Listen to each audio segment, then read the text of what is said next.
This episode, we talk with women's basketball player Caroline Pepper, who's playing for NYU, and then also a men's basketball player on Trinity, who's Jarrel Okorougo. Having a D3 record for us to even be in the same conversation as UConn is amazing. But for us at this moment, it's more like, we're in the NCAA tournament and it's win or go home. I went to an NYU game earlier in the year, and to see like little girls come up to you after the game and ask for signatures like that, that's not a small feat, and that's a big thing, I think. They're 31-0. You guys are 29-0, so the only two unbeaten teams left.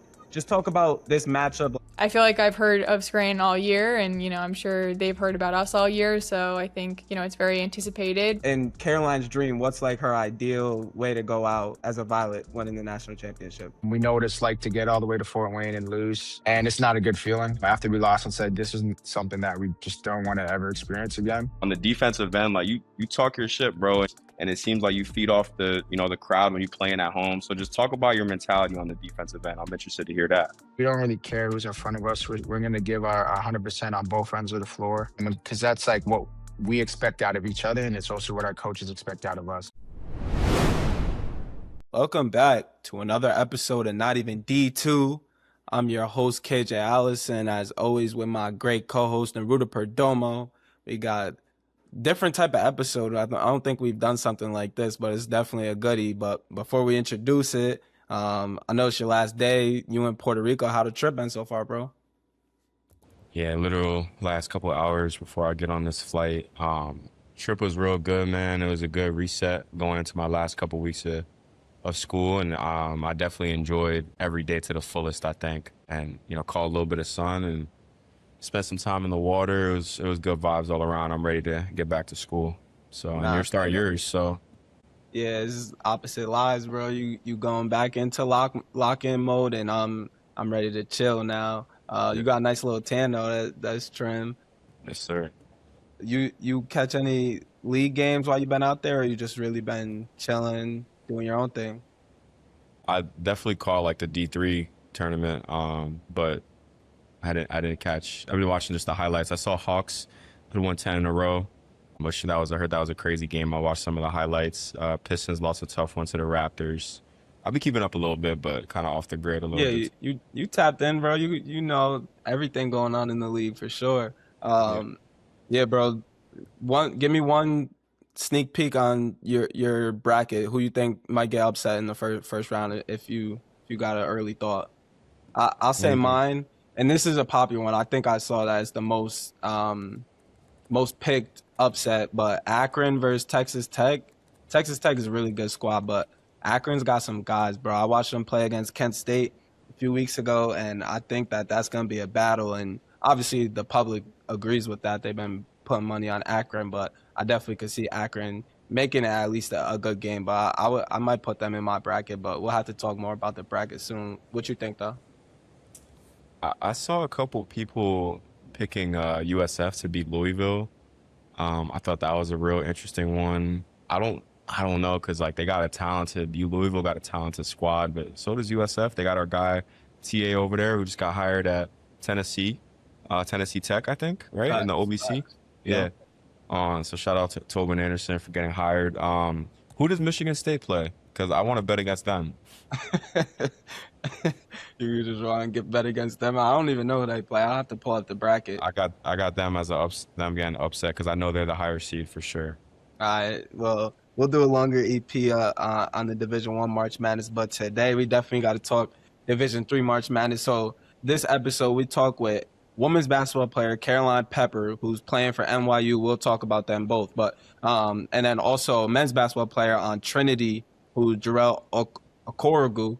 And both of them, bro, really good players on really good teams. And what I think is really interesting that this type of concept is both of them are defending their national championship. Like Trinity won last year, NYU won last year, and they're both like probably the number one favorite going into the rest of the year. So lots on the line for both of these they're both seniors, so it's gonna be fun. A little context into Caroline. I mean, she's UAA Player of the Year, won the Region Player of the Year. She's averaging like 19 points. The defense is mainly concerned about her, and she's still putting up good numbers. And what I like about watching Caroline, obviously I go to NYU and watch a lot of their games.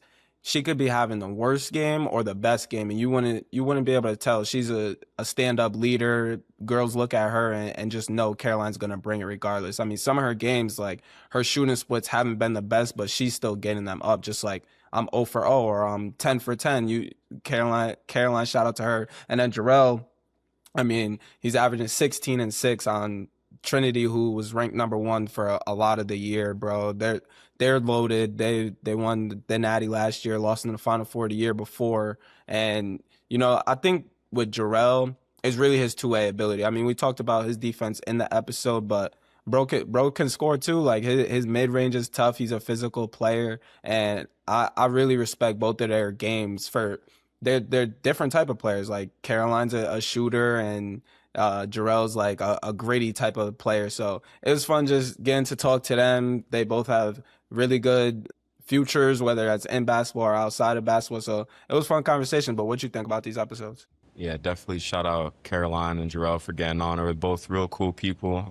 And it was cool. Like you said, they're both defending their national champion. And, they both have been in these moments before, bro. Honestly, they're probably the most well-prepared team for this moment going into the tournament, bro, honestly. So it was definitely cool to talk to both of them. And, obviously we have, interviewed, we had Henry Vetter, we had, Coach Meg Barber. So we kind of had an insight into both of these programs, but I feel like they both gave us their own unique perspectives on how they view the program. Like, Jarrell shared a very interesting story or very funny little story about how they have to run for missed box outs. And that's something that, you said you had heard before. I had never heard that before.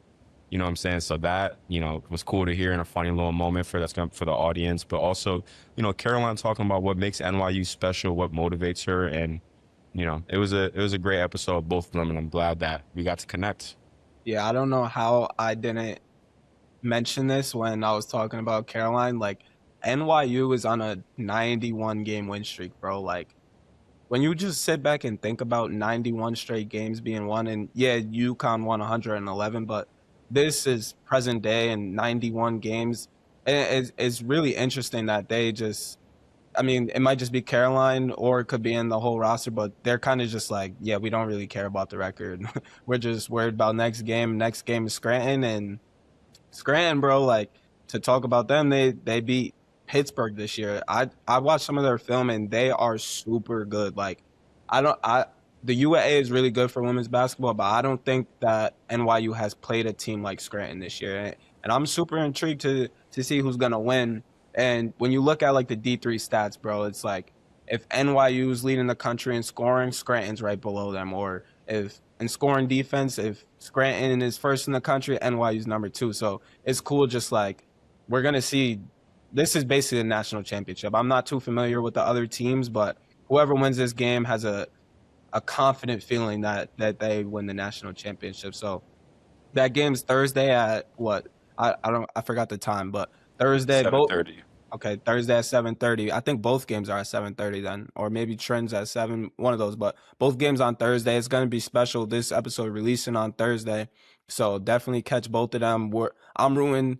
I feel like we have a lot of vetted interests into different teams and players right now. So I'm definitely rooting for Caroline. I'm rooting for Jarrell. I hope they both go out on the right note to end their careers. But definitely a fun episode. Make sure you subscribe. Go follow us at Not Even D2. We appreciate the support. And let's get into this conversation with Caroline Pepper.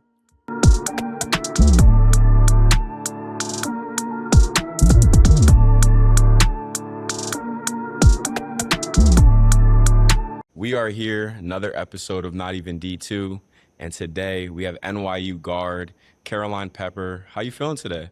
Good. Happy to be here. So thank you.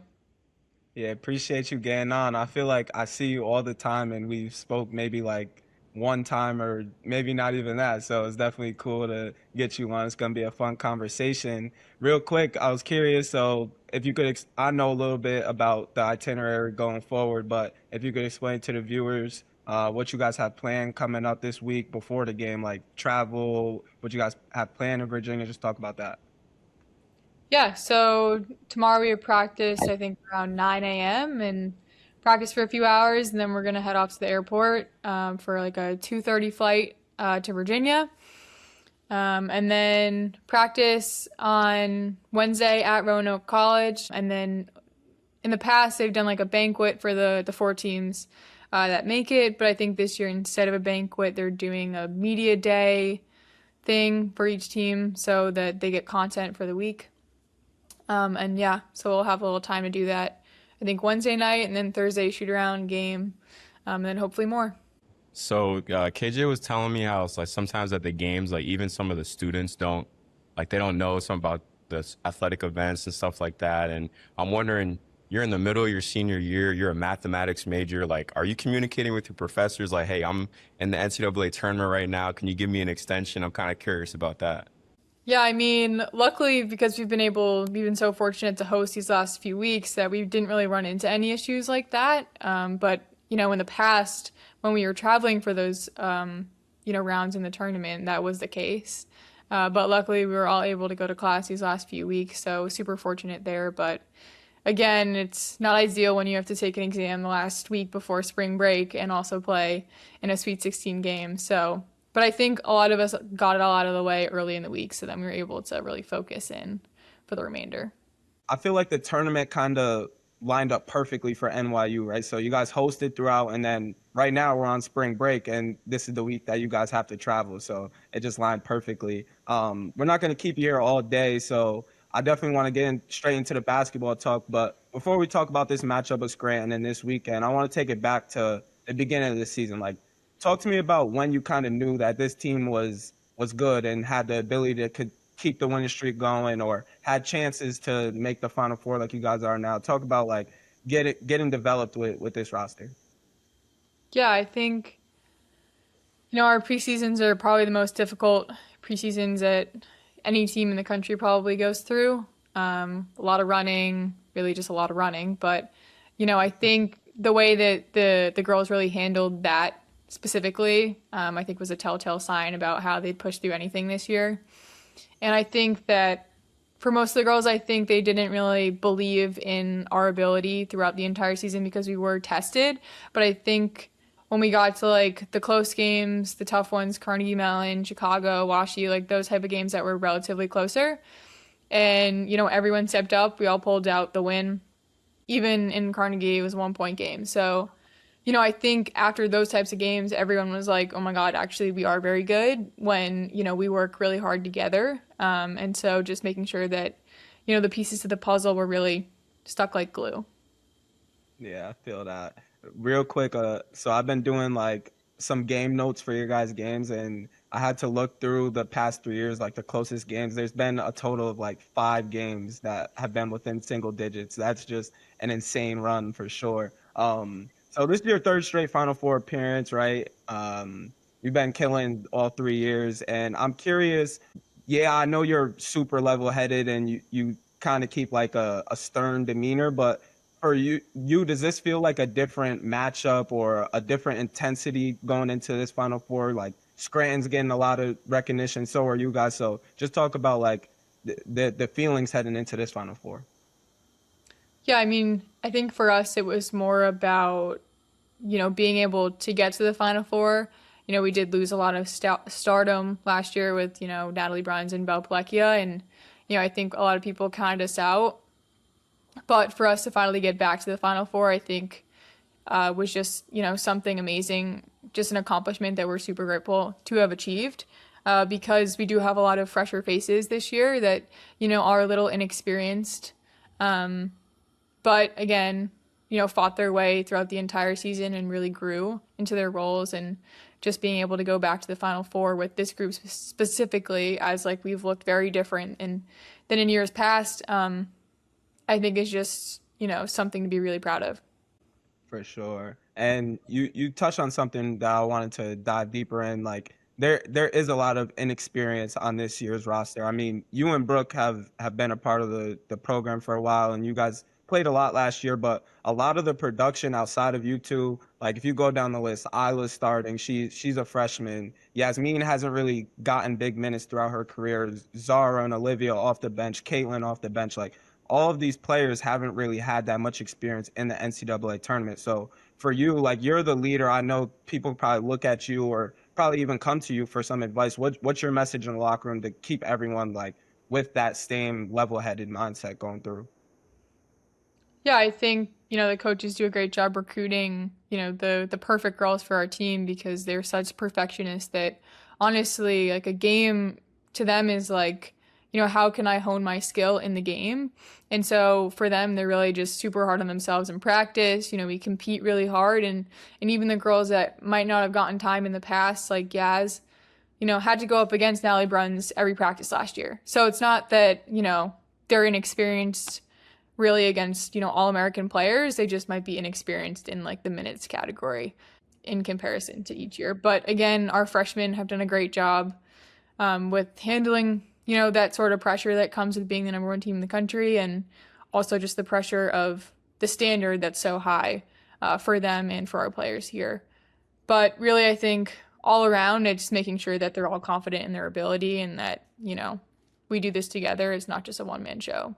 It's funny you bring up, the recruiting aspect and the practice aspect of your program, of NYU's program. And those are the two biggest things that Coach Barber kind of pointed out in our interview with her. Like, she was like, the way we practice is different than any other team in the country. And she said that confidently. And then she said, yes, we recruit some really good players, but the most important thing is that they're high character and they're driven. So it's no surprise why y'all are doing so well. And I'm wondering, so obviously KJ and I are in the media space, so a lot has been made about NYU's winning streak, and that's, rightfully so. It's a legendary feat. But what's it like, number one, to receive that type of recognition, both as a part of the team and a player, but also talk about like the locker room focus that is needed to, I don't want to say keep the streak alive, but just, keep one foot in front of the other and stay focused on the day-to-day responsibilities. Yeah, I mean, I think for us, the game that we are really looking most forward to was our game against Chicago, or no, it was Carnegie. The second time we played them was the game that we were going to break the streak for WashU. And, that was really just the game that we were really thinking about the most because that was a streak that mattered to us. Having a D3 record for us to even be in the same conversation as UConn is amazing. But for us at this moment, it's more like, we're in the NCAA tournament and it's win or go home. So, I don't think anyone thinks about the streak. They said the other day that we were at 91 and I was like, really? Like, don't even know. So I don't think the girls ever really know it either. We don't talk about it. For us, it's more about the game in front of us. And, the coaches do a really good job of making sure that that's the only thing that we're really focused on. And so that's just the way it is in the locker room. Yeah, you guys all, I feel like this is a big strength of the team. You listen to Meg, you listen to any of the players. It's just we're taking it day at a time. But I'm curious for you, like, you guys have had the Liberty head coach come to a practice. ESPN did a special with Coach Barber. So just talk about like some of those big moments and maybe if it has affected you. I know you kind of saying like we're trying to ignore, but I mean, eventually it has to be like we're really on ESPN right now. Yeah, I think it's also a unique experience just, be a student in New York City. I mean, we're just normal people here, and that's just why New York City is so awesome because, we aren't campus celebrities. We go to a big school here and, we have a great arts program too. So, while we might be celebrities in the department, like outside of NYU and, at the athletics program, like we're just regular people here in the city. So, I think it's awesome to see the recognition, across so many things, but, it's just another day for us, I guess. I love that humble mindset because you're right. New York City is a city full of stars, celebrities. So it's like, it's hard to almost feel starstruck in some of those moments. But I will say, Caroline, I went to an NYU game earlier in the year and I, saw some interviews, and to see like little girls come up to you after the game and ask for signatures like that, that's not a small feat, and that's a big thing. I know it seems like you're very humble, which I love, but you definitely should acknowledge that too. It's a cool thing. But I think that is honestly the most proud moment for me, especially that, I was recruited to NYU when we didn't have a gym. In my freshman year, we practiced in Brooklyn. We played our games in Brooklyn. And then for our program to just get this recognition from the community and for everyone to come out to our game and, have these girls come up to me after every game asking for an autograph, I think it's just something truly special. And I couldn't be prouder for the way this program has built that sense of community. It's awesome. It's definitely awesome to see, especially too, like you're playing Division III basketball, and I don't want to say like who, this is gonna sound so wrong, but like maybe some people will be like, why would you want like a Division III player's autograph? But you guys, in a way, are celebrities, you know, and within the space, like you have done so much for Division III, putting on for women's basketball. But I'm wondering, you talked about in an interview with WSN about the impact that Coach Barber has had on you. So I just want you to talk about like, and give us and the audience just an insight into your relationship and how she's kind of helped your career last couple years. Yeah, I wouldn't say our relationship was ever easy. You know, there was definitely some rocky moments in my like beginning years here, but you know, all of it was for the greater good. And you know, I wouldn't be the player I am today without how hard she pushed me, how hard she yelled at me, and all that stuff. I just, you know, I can't thank her enough for, you know, how she developed me as a player and as a person. You know, they say that, you know, she really cares more about you as a person and what you're going to do in your future alongside how you perform on the court. But, you know, she's really believed in me all 4 years and has really helped me become the leader I am today, just being a role model herself. So I can't thank her enough for all she's done for me. Yeah, shout out Coach Barber. She's definitely a friend of the pod for sure, but I feel like she has a certain demeanor about her that it's kind of like you inspire to have that type of aura, I want to say. Like she walks into a gym and you could just feel her presence in a way. And if Coach Barber's listening, I'm not trying to give her too much credit, but it's kind of true. And one thing about your relationship or watching you guys on the court is she coaches you just as hard, if not harder, than everybody else on the team. Like you're the star of the team. You're averaging close to 20 points a game, and if you make a bad play or you make a dumb decision, she'll be like, Caroline plays. Like I remember in the last game, she kind of got on you, and I feel like when she gets on you, it kind of brings something more out of you as well. Like you get that, like it not hurts, but it like affects you personally. Like Coach Barber's yelling at me, I have to be better, or I have to play harder. So I definitely like that. Shout out to Coach Barber, like I said. And off air, you were talking about Scranton is just like another team that you guys are gonna play, but I kind of want to get a little bit more out of you about this matchup. Like Scranton beat University of Pittsburgh, ACC Division I team. They're 31-0. You guys are 29-0. So the only two unbeaten teams left. Just talk about this matchup, like the history you guys have within each other. You guys saw each other in the playoffs a few years ago. Walk me through this matchup against Scranton, what you're thinking, everything like that. Yeah, Scranton's a great team. Very well coached. They have some amazing players. You know, I'll learn more about them tomorrow in our film session, but you know, I think it's going to be a very exciting game, and you know, I feel like I've heard of Scranton all year, and you know, I'm sure they've heard about us all year, so I think, you know, it's very anticipated, but yeah, I think it's going to be a very good game. They're very good, so yeah. Definitely excited to tune in. It's definitely the game of the week. It's Thursday, right? 7:30. Got to make sure I got to make sure I'm ready for that. So I'm curious. We talked, and you said you're not really looking to play professional basketball at this moment. So just talk about, you know, Ruda mentioned you're a math major. So what does the future look like for Caroline Pepper, like outside of basketball? Yeah, currently interviewing for some more like business roles in operations and analytics.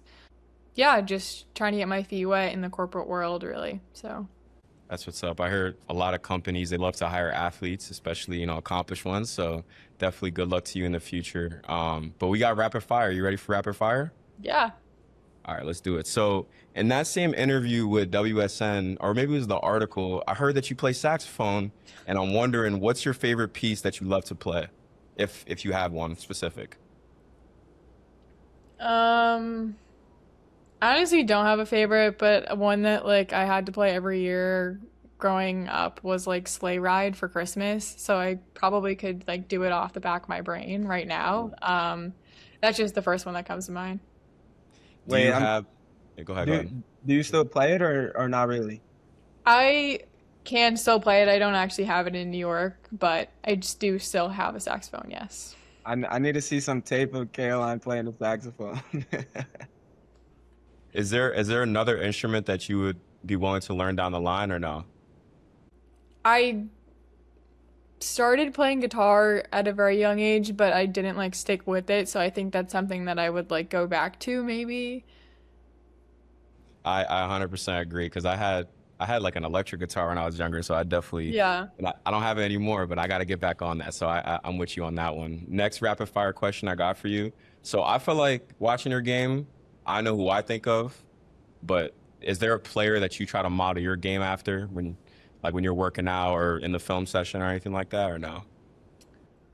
I would say I admire Caitlin Clark a little bit. I wish had her ability to shoot like, side stepping threes and step back threes. Like the way that she handles her off balance shot, I think is something that I've tried to emulate.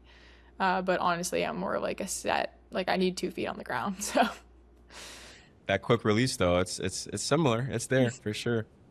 Last rapid fire question I got for you. So you're done playing in UAA conference play. And I always ask this, like, what's your favorite UAA trip? But now, since you're not in conference play anymore, I can ask this. What was the least favorite UAA trip that you had? um, All things considered, like city, maybe, if maybe not team, but we'll just keep it a city. I'm trying. Oh, I would honestly say this year it was like Wash Chicago because we ended up getting stuck in Chicago from a blizzard. So we had to stay an extra night. But I wouldn't even say it's that bad, just like we weren't home. Like we got stuck in a very nice hotel, so I can't complain. But it would have been nice to be in New York a day earlier. So For sure. Yeah, after that. So we're gonna get out of here with one more rapid fire question, and I feel like this is a good one. So it's the national championship. You guys need a basket, and in Caroline's dream, what's like her ideal way to go out as a Violet winning the national championship? One basket. one basket. We need one basket to win it. Yeah. I would say 3-pointer. I would say pulling Yasmin Clark in a screen and then they sink and then I just take a step back three or something like that. Or Yeah. my second answer would be like running a rub screen for Zara Alexander and she just takes a lefty layup, like walks in for it. Well, I can tell you that the first option won't happen because no team is sinking against you coming off a screen and roll. But appreciate you getting on. This has been fun, and I know you guys are super locked in. I can't wait to watch this game on Thursday. Good luck and room for the best for Caroline Pepper. Thank you so much for having me. We are here, man. Another episode of Not Even D2. And today we got our guy, Trinity forward, Jarrel Okorougo, right? Yeah, How you feeling today, my boy? feel good, man. We just had practice, but we're ready. We're getting ready to leave tomorrow, so I'm excited for what we got going on. Yeah, for sure, bro. Bro, try to pop it with the Trinity National Championship shirt on the Gotta, pod. I gotta represent. Everybody gotta know. Some I people might not respect it. know. We asked Caroline this too. I'm just curious if you could walk us through and the audience through like what the travel plans are for Trinity going into Thursday's game. So walk us through like today through Thursday, what the plan is.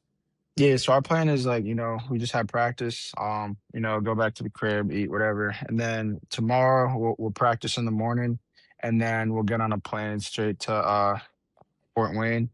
And then as for what we're doing when we get there, for the first couple hours, we're just kind of getting acclimated and getting accustomed to like the scene out there. And then pretty sure we probably won't practice that day, but then the next day, Wednesday, we'll have practice. I think they said that every team gets 50 minutes or an hour for practice since there's 8 teams, which is different than they normally do it.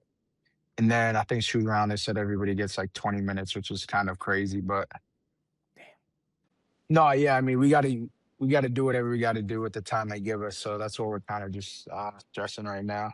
For sure. I was wondering, obviously you kind of used to this because, bro, you've been to Fort Wayne last couple of years, but how does it feel like to be able to travel and like take PJs or like do the media stuff like as Division III athlete, bro. Because like that's like stuff that a lot of people don't really see at this level sometimes, bro. Yeah, no, it's honestly like it's a really cool thing. Obviously, like being D3, we don't really get a lot of that. Um, so just being able to get exposed to that kind of like stuff that we're not usually exposed to, it feels cool. It feels great. Mm. And yeah, definitely like some of the guys, the younger guys are super pumped about getting to go on a PJ or any of that stuff. So, but honestly, like for us older guys, like we're just excited to get another week of practice with each other. No, that's what's up. It's kind of funny, like when we interviewed Henry, like he was like saying how the first year that y'all had went to Fort Wayne, like maybe like y'all, I don't want to say starstruck, but the eyes were a little wide. Like, you know what I'm saying? It was the first time y'all had been there, but then the next year y'all went and it was like straight business trip. Um, so I find that a little interesting. But I want you to talk about this postseason run so far, bro. You know, you guys are obviously been killing it so far in the Elite Eight. If I'm not mistaken, I think you missed the first game of the tournament. I heard you were dealing with like a little bit of an injury or something like that. But just talk about collectively like what you've seen from this Trinity group and individually what's been your focus. Yeah, I mean, once it comes to postseason play, like everybody's good. Um, so I've been super proud of my guys. We've like we had a little couple hiccups during the like middle of the season, but once we got to postseason play, like our coaches emphasized, like if you guys lock in, play together the right way, that there's really nobody out there that can beat you. And we kind of took what he said, and we are just like, yeah, I mean, he's honestly right. Like, we play really well together. We do a nice 5-in, 5-out rotation, which not a lot of people are accustomed to playing against. Um, but yeah, I got hurt in the NESCAC championship in the first half, and then was kind of sick when they said, "Yeah, you probably shouldn't play in the first round game because this is my first missed game that I've like throughout my whole career." So I was kind of sick about that. But I mean, our guys they were able to get it done. Um, and yeah, I mean, once we got to Babson's a team that we already played earlier in the year. But like I said, postseason play, everybody's good. For So sure. once we played that game, they kind of came at us like they were like we're just not gonna die, and they were hitting shots. They got a couple of Massachusetts guys over there that I'm familiar with. So yeah, I mean, it's just like postseason players is super exciting. So we're just ready to keep going. Honestly, that's really it. Yeah, real quick, I'm curious about this. So you guys are like one MPI, and Keuka was the bottom team. That's why you guys got matched up. So for Yeah, you were sitting out, and you guys I think were trailing by 14 was the largest deficit. So in your head, yeah. what was that like? Were you sick? Like, yo, the one game I don't play, we about to lose to the worst team. What were you thinking? Nah, like I mean, for sure, like when you're not able to impact the game, obviously that's like stressful for anybody to be stressful. But like I said, I have faith in my guys. Like they just kept telling me throughout the whole game, like, yo, we got you, we got you. Like your last game's not gonna be in a travel suit. And I just like and obviously I have faith in them. I mean, I think I play with the best players in the country every day. So I knew at some point they were gonna turn it around and get it done. Obviously, I wish they did a little sooner because I was a little I was a little nervous, but like I said, they want to win, like obviously. So I knew they were going to turn around and get that done for sure. Yeah. I was definitely a little worried. I was like, yo, we about to lose Trinity in the first round. Like, that's gonna ruin the NCAAs. But like you said, you have faith in your guys. So I'm curious, bro. Like, this your third straight trip to Fort Wayne. Ruda mentioned that earlier. So you guys consistently making it to, later stages in the NCAAs. What do you think are like some of the key contributors or factors why Trinity is like, obviously in the NESCAC, you're getting prepared at a different level, but why do you think you guys have some like everlasting effects, even or success, even in the postseason? Yeah, I mean, like I said, I mean, I think we play in the best conference in the country. So playing against NESCAC teams every weekend, especially on back to backs, that obviously prepares you for the postseason. And I just know like a lot of us, especially like our seniors and juniors, have like we've been there before. We know what it's like to get all the way to Fort Wayne and lose. And it's not a good feeling.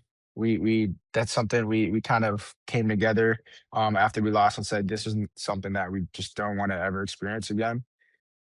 So that kind of helped us a lot last year, and it's still propelling us this year. So yeah, just in terms of like our postseason like success, like it just a big part of that too is also our coach, Coach Cosgrove, Coach Kane, Coach Archer. They know what it takes to win. And they don't switch it up. It doesn't matter. Like, we run after every game if you miss a block out or if you have like a defensive conversion. And today we had 8 sprints this morning or at practice today. So it's like it doesn't matter if we're in postseason, regular season, like he doesn't switch it up. And which is what has helped us become successful. Yeah, I mean, I've heard different stories that Coach Cosgrove has like a little bit of an edge to him, but that Yeah. sounds a little bit different. You got like you said Yeah. earlier, that's weird. Yeah, yeah. It's definitely something like, we shoot a little bit before like before practice, just standing there, and then everybody gets on the line because we know we have to run. And it's like that first initial when you walk into the locker room and then you see how many sprints you have, it's like we saw we had 8 and everybody was like, damn, like that's that 8, like you can't be a little lenient, but honestly, like that's what keeps us humble, that's what keeps us consistent and the same. So Yeah, I mean, it's been working, so I can't say nothing about it.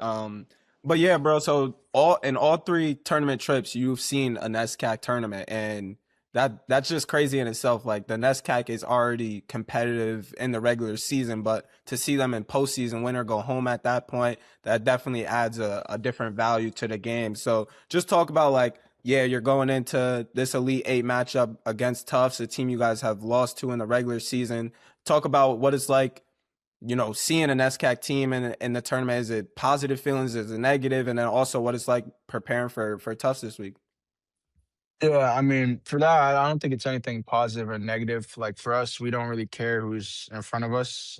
We're just gonna try and go out there, play our best brand of basketball, and then see what happens. It's just kind of annoying because I feel like if all like of our NESCACs were all on different sides of the bracket, we'd all probably make a run. So it's sad that we never get to see that. I mean, obviously last year we got to see all of us or us and Wes in the Final Four. But like I said, my sophomore year we played Tufts, and I want to say the Sweet 16. We played Tufts my sophomore year, and honestly, that team could have made a run. Like it's just annoying when you put like for example, Wesleyan and Tufts played the other day.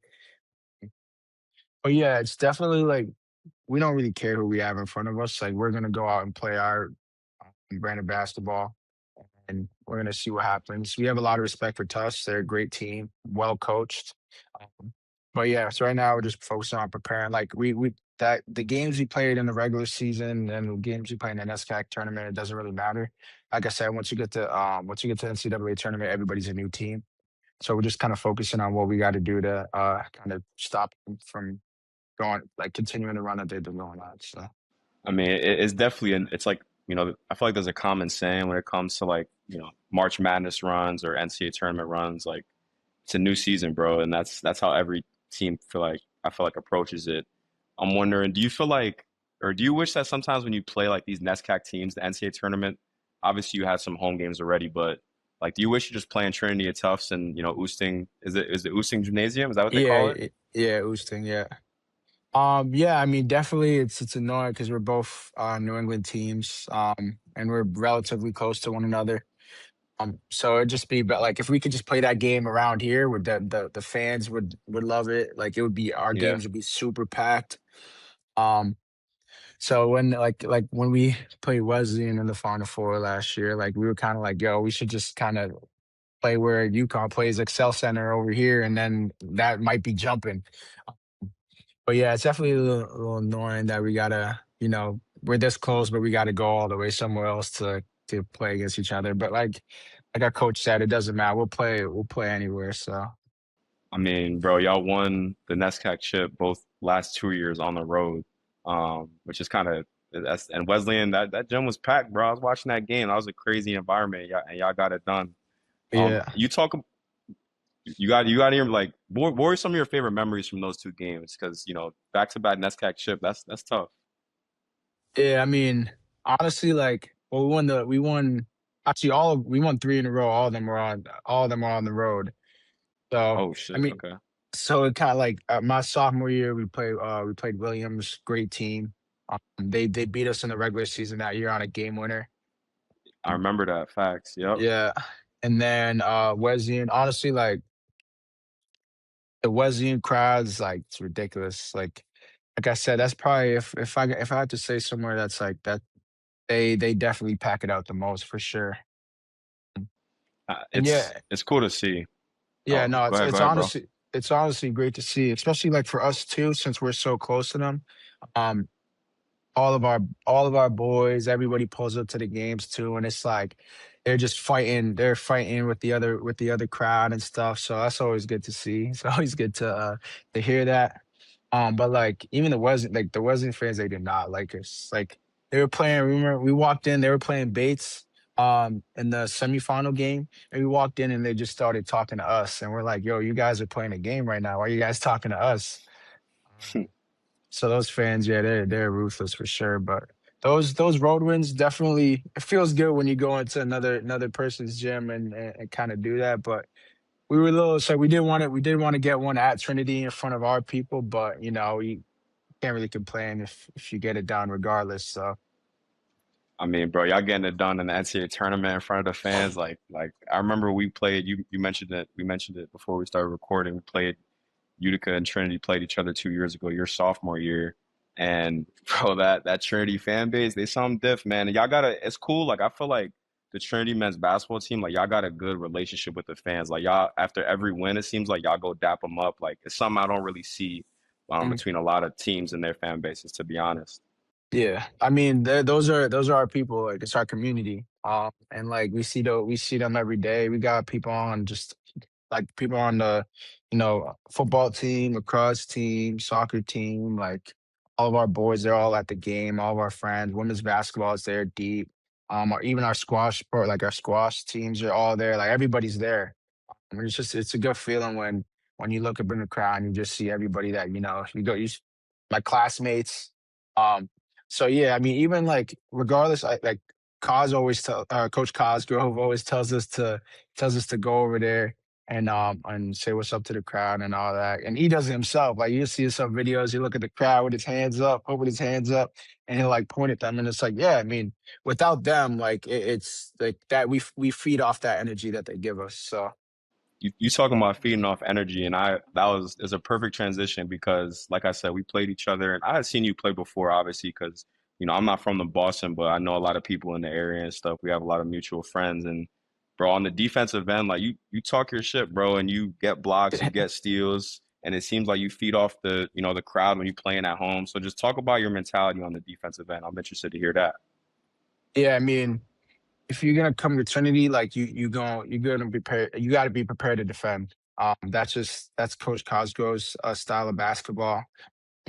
And like as you get here, like you grow to love defense. Like you love playing defense. And honestly, like just the guys that I've been on the team with these past couple of years, they've just kind of like I feed off their energy too. I mean, we've had, you know, Drew Lazar is Defensive Player of the Year this year. If you watch him play, he's the most animated defender you're ever going to see in your life. He's running around getting blocks, jumping around getting defensive rebounds, steals, everything. Um, Tristan Davis, that guy, he's always there blocking shots, doing everything, and just super animated. So once you see people like do stuff like that, it makes you want to go 10 times harder and feed off that energy. So honestly, like all that energy just comes from the system that we play. And it just kind of helps us it just helps us become the team that we are now. Yeah, I feel like Trinity, part of your success is because you guys can win in dogfights, bro. Like it will be a 50-50 game with 2 minutes to go, and you just have a feeling that Trinity's gonna come out with the win. So that's definitely stemming from Coach Cosgrove. And I wanted to hear a little bit more inside this matchup with Tufts. So Scott Jamesi, he just won. I don't remember what region you guys are, but he won Region Player of the Year. So that's obviously a big time matchup. I don't know if you or Drew is going to take that matchup, but just talk about like the Tufts team in general and the plan to stop them and come out with the win. Yeah, I mean, Scott hasn't been playing these past couple games. I think last game was his first game playing, and I mean his boys held it. His boy, yeah, they held it down for him. So like I mean, they won the round of 64, round of 32 without the what NESCAC Player of the Year. So I mean, they that means they got to be a good team, you know. And just adding him was just going to make it an even harder game. But yeah, we're not too worried. Like, so yeah, sure, some teams they got like one or two guys that are like really good and like that should take all the focus. But for us, like we play as a unit, we see everybody as a threat, and we try to make sure like, all right, like if these guys are they're so-called killers, we're trying to make somebody else do the work, see what they can do, see if they can really go. So that's kind of like our mentality and what we got going on. And yeah, we're just prepared. Like I said, we don't really care who's in front of us. We're going to give our 100% on both ends of the floor because that's like what we expect out of each other. And it's also what our coaches expect out of us.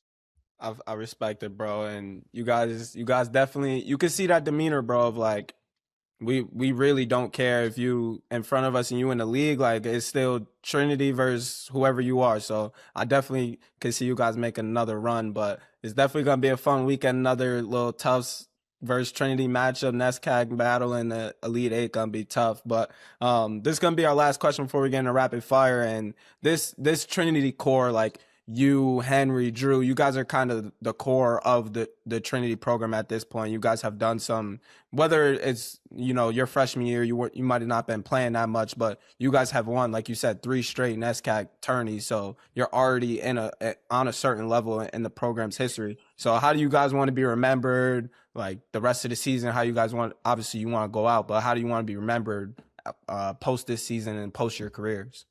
Yeah, I mean, like we've kind of, we read a lot of stuff and like we've found out that we like possibly could be the best class ever.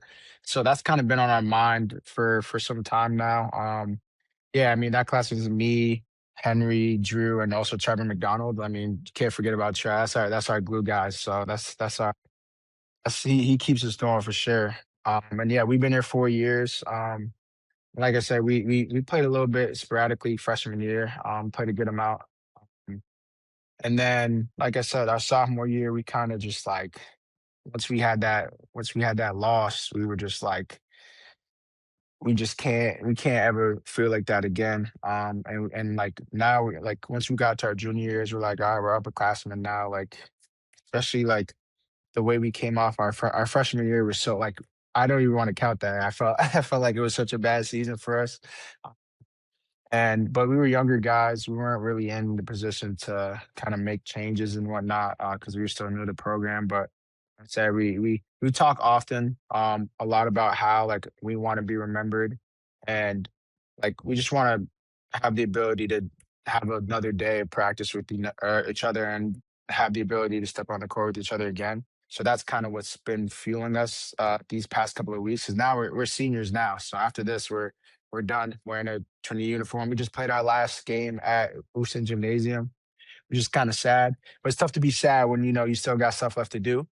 But yeah, like as a class, we just like we want to be remembered as the best class in school history, as well as in the country. I mean, bro, y'all have had a great, run these last couple of years, man. I'm definitely excited to see, what this game looks like on Thursday, but just for the future, because I definitely got confidence in Trinity College going forward. But we got some rapid fire, bro. You ready for rapid fire? Yeah, let's do it. All right, let's do it. So first rapid fire question. So, A Loading, he's a character. Trev, he's a character. Who are some of the funniest teammates you've had while at Trinity? You Funniest can name 2 or 3. teammates at Trinity. It's crazy because like everybody's funny in their own right. All right, funniest. Probably my boy Gil. He was there my freshman year. He transferred to Brandeis and then went to John Hopkins. He's definitely up there. Oh, Drew Lazar. I can't even. Drew Lazar is definitely the funniest. He's the funniest on the team for sure. Um, Word. and he's like sometimes he don't even mean to be funny. He just does like some of his like reactions. Like if you see some of the film he does in the game, like his celebrations and everything, like it's funny to us. Like he's just a funny guy. So definitely Drew Lazar, my boy Gil. Word. Next rapid fire question I got for you. Craziest. I know you you might have already mentioned this in the EP, but craziest basketball environment you've ever been in, bro. Craziest basketball environment I've ever. It's a toss up between like that Wesleyan gym is tough to play in, but my sophomore year when we played Trine in the Final Four, that was probably the craziest environment we ever played in. Like we're standing on, we're doing our layup lines, and they got flags running around under our baseline. Like it was crazy because they live close to over there, so they brought it was jumping. Like we had a little section of Trinity people, and then everybody else, all you saw was a sea of uniform or trying merch and all that stuff. And to this day, that has to be the craziest environment we play in. That's fire. I remember watching the highlights from that game. Definitely a lit game. Last rapid fire question I got for you. So, like I said, you be talking your stuff in the game. Who's another player that you matched up against that also talked their stuff too just as much?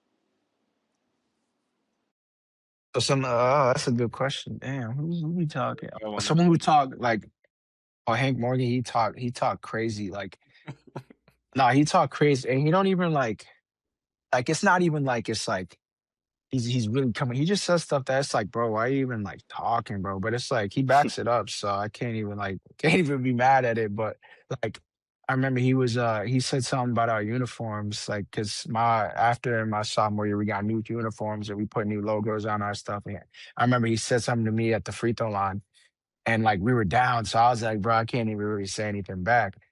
And then we came back, and when we came back and won, I started I started talking my talk after. So but Nah. yeah, not definitely him. My boy Octavio, Mm. he taught he gets after it. But yeah, for sure, Hank, because I played against him a couple of years. So Yeah, shout out to Hank. Hank a character, bro. uh, Yeah, Octavio be talking crazy. Like he'll yeah, text just to let you know he frying you. Um, yeah. but we're gonna get out of here. And I just got one question. I was gonna ask like your dream way to go out winning the Natty, and maybe yeah, let's do that. But first, I want your perspective on last year Henry Vedder's game winner. Like, walk me through the play from your angle. So it's funny because like whenever really like a lot of people ask me that, and I'm like, bro, like I wasn't even involved in that play whatsoever. Like if you see me in the film, I'm just like looking around. I'm like, damn, what's going like? Because I think our point guard shot it, missed it. And I was like, damn, he missed a shot. And then Trevor got the rebound. I was like, oh yeah, Trevor got the rebound. And he went up and tried to lay it up, blocked. Sent it out to Drew.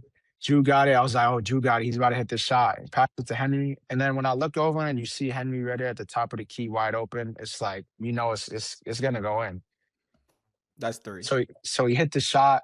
And it's like we were running back, and I didn't know whether to celebrate, but then I was like, wait, we still got time on the clock, so we gotta lock in.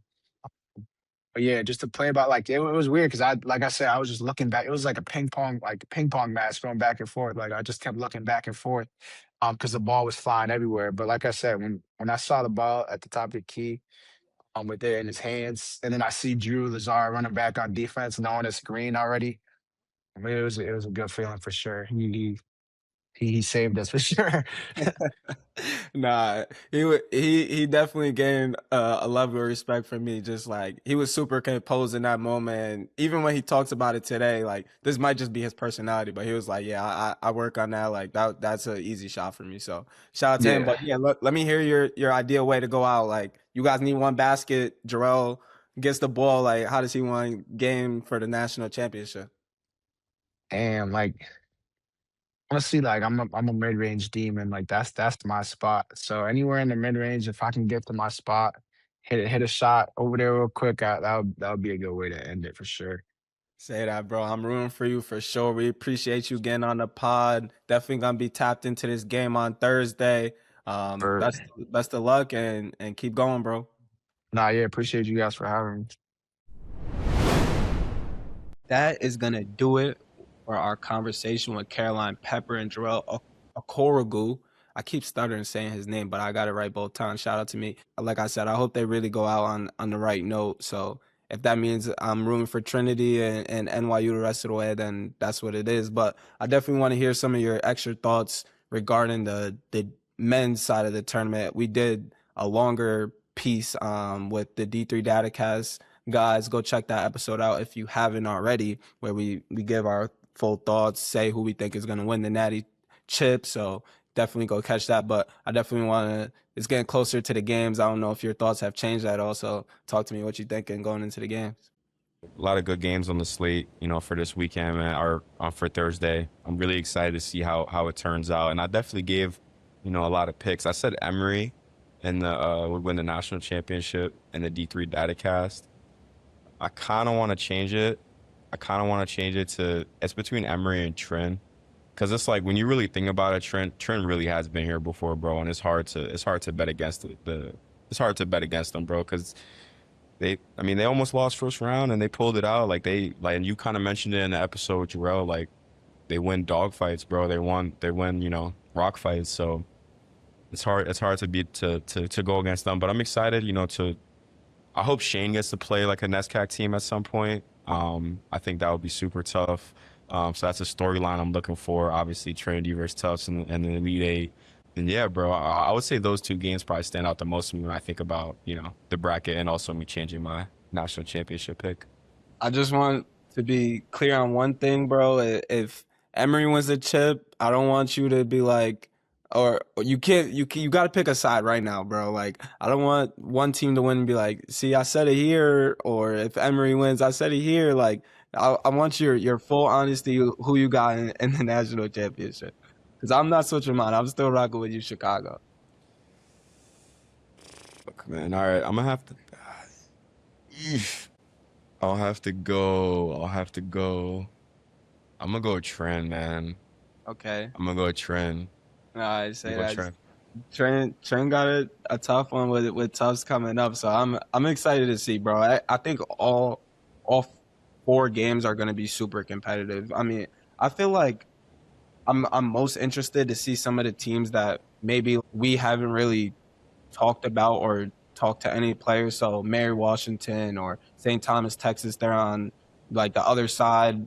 St. Thomas, Texas, super far. So we haven't done much, but like just watching their film, they're super good. So I'm glad that they're on the stage. It's kind of like Redlands last year when we had no idea anything about them, but then talking with a few of their guys, it's like, yo, this is a cool program. They have a unique style, and it kind of, like, I think you said in the D3 Datacast episode, just like the clash of styles, and that's really what, when you get a team like from Texas, or you get some of these West Coast teams into the Elite Eight playing against slow NESCAC teams, it's a good clash of styles for sure. All right, so I think like I said, I'm still rocking with you, Chicago. Give me who you think is, I'll go first, the best player in the tournament left over, and we'll end with this. Yeah, you know I've been saying this all year, bro. I really think that Ben Pierce is super good, bro. Like, a really efficient guard, can pass, can shoot it from wherever, super fast. Coach Zimmerman's style fits him to a T. I think that's why they've had so much success this year, but I think that's the best player left in the tournament.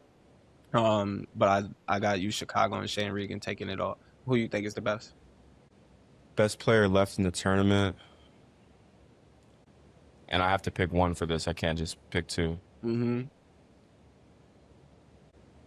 I'm jacking, bro. My thing is, like, I like Jair Knight just because he's been doing it for so long, bro. Like, I feel like he's been around in D3 for such a long time, like, killing it.